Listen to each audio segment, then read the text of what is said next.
दोस्तों, एक बार एक नौजवान व्यक्ति था जो कि बहुत ही दुखी था, परेशान था और वह अपने इस दुखों का कारण, परेशानी का कारण जानने के लिए गांव-गांव, शहर-शहर घूम रहा था कि कोई एग्ज़ैक्ट उसको बताए कि उसके दुखों का कारण, उसकी परेशानी का कारण क्या है। तभी वह एक बुढ़िया से मिलता है और बुढ़िया से प्रश्न करता है। बुढ़िया बोलती है कि वो जो आप सामने पहाड़ देख रहे हो ना, उस पहाड़ पर जो महल है, उसका राजा बहुत बुद्धिमान है और वो आपको आपके प्रश्न का सही उत्तर देगा। अब यह नौजवान खुश हो गया और महल की तरफ चलने लगा और पहाड़ चढ़ा और महल के अंदर पहुंच गया।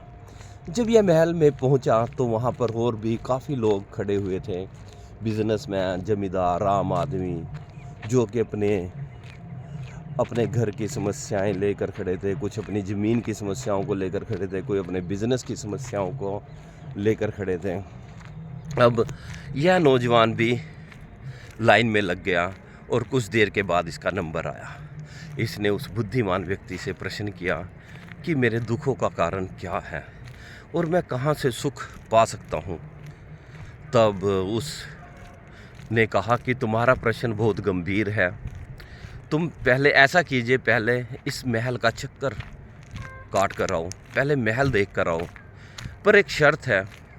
उसने उसको एक चम्मच दिया और उसके अंदर तेल डाल दिया और उसको कहा कि इस चम्मच में से एक बूंद भी तेल फर्श पर नहीं गिरनी चाहिए। अगर एक बूंद भी फर्श पर गिरी तो मैं तुम्हारे प्रश्न का उत्तर नहीं दूंगा। अब यह नौजवान खुश हो गया और वह खुशी खुशी वो चम्मच लेकर बिल्कुल आराम आराम से चलने लगा ताकि चम्मच की एक बूंद, उसमें से एक बूंद भी तेल की नीचे ना गिर जाए। और यह 1-2 घंटे में पूरा चक्कर लगाकर महल का वापस आ गया। तो राजा ने पूछा कि तुमने चक्कर लगा कर आ गए? इसने कहा हाँ। तो राजा ने कहा कि तुमने, जब तुम महल घूम रहे थे तो तुमने वह झूमर तो ज़रूर देखा होगा जो कि इस दुनिया का सबसे बड़ा और सबसे सुंदर और कीमती झूमर है। तब ये नौजवान सोच में पड़ गया। इसने कहा नहीं, मैंने वो नहीं देखा। ऐसे कैसे हो सकता है तुमने वो नहीं देखा? तो तुमने वो बगीचा तो ज़रूर देखा होगा जिसमें सुंदर सुंदर फूल हैं जो देशों विदेशों से हम ला कर उगाए हैं और जो बहुत सुंदर हैं, लोग दूर दूर से देखने के लिए आते हैं। तब ये नौजवान ने कहा नहीं। तब राजा ने कहा ऐसे कैसे हो सकता है कि तुम्हारा ध्यान उधर नहीं गया? चलो, तो तुमने जो दरवाज़ों के ऊपर नक्काशी, दीवारों के ऊपर जो नक्काशी की हुई है, कलाकारी, आकृतियाँ हैं, वो तो ज़रूर देखी होंगी कि कितनी सुंदर थी वो।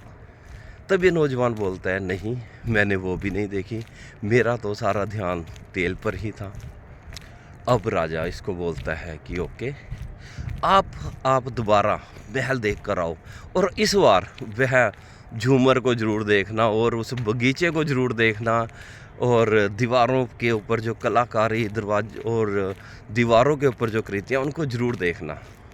अब ये लड़का दोबारा महल देखने गया और पूरा इसने अच्छी तरह से झूमर, बगीचा और कलाकृतियाँ देखी दरवाज़ों पर, दीवारों की, और ये बहुत ही प्रसन्नता, बहुत ही मुस्कान इसके चेहरे पर थी और ये खुशी खुशी राजा के पास आया। तो राजा इससे पूछता है कि तुमने वो सब देखा? ये कहता है हाँ बिल्कुल, बहुत ही सुंदर झूमर था और आकृतियाँ थी और फूल बहुत सुंदर थे।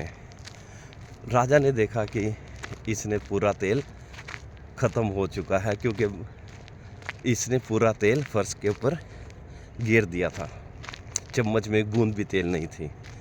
तब राजा इस लड़के को समझाता है देखो, जब तुम्हारा ध्यान इस तेल पर था तो तुम्हें इतनी सुंदर चीज़ें इस महल की कुछ भी नहीं दिखाई दी, लेकिन जब तुम्हारा ध्यान उधर था उन सुंदर चीज़ों की तरफ, तो कब में से यह तेल ख़त्म हो गया, गिर गया, तुम्हें पता भी नहीं चला। तो इसी प्रकार से जीवन में, हमारे जीवन में कितने अच्छे पल हैं, कितनी खुशियां हैं, कितना कुछ इस कुदरत ने, यूनिवर्स ने, इस भगवान ने हमें दिया हुआ है, लेकिन हमारा ध्यान हमेशा उसी छोटे से दुख और कमी की तरफ रहता है और हम रो रो कर इस जीवन को गुजारते हैं।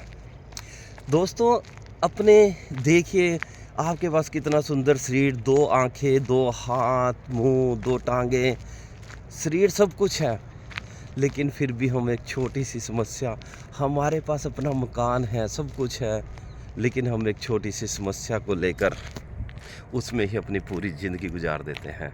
तो दोस्तों, अपना ध्यान आपके पास जो है उन पर आकर्षित कीजिए और उन सब के लिए इस भगवान का, यूनिवर्स का, इस ब्रह्मांड को धन्यवाद कीजिए कि मेरे पास ये सब कुछ है। मेरे पास अपना मकान है, मेरे पास अपना बिजनेस है, मेरे पास स्वस्थ शरीर है, अपनी नौकरी है। जो कुछ भी है आपकी तरफ, उसकी तरफ ध्यान आकर्षित कीजिए, तो आप देखोगे कि आपके जीवन से दुख कब में गायब हो जाएंगे। आपको पता भी नहीं चलेगा कि आपके जीवन में कोई दुख है भी या नहीं।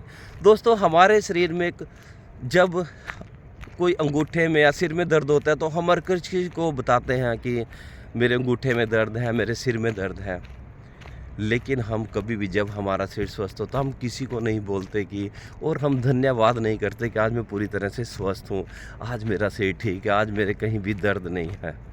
सो दोस्तों, आज से धन्यवाद करने की एक अपनी आदत को बनाइए और इस ब्रह्मांड को धन्यवाद कीजिए जो कुछ भी आपके पास है। सो आज के लिए इतना ही। कल फिर मिलेंगे किसी नई वीडियो के साथ, किसी नई सोच के साथ। Thank you.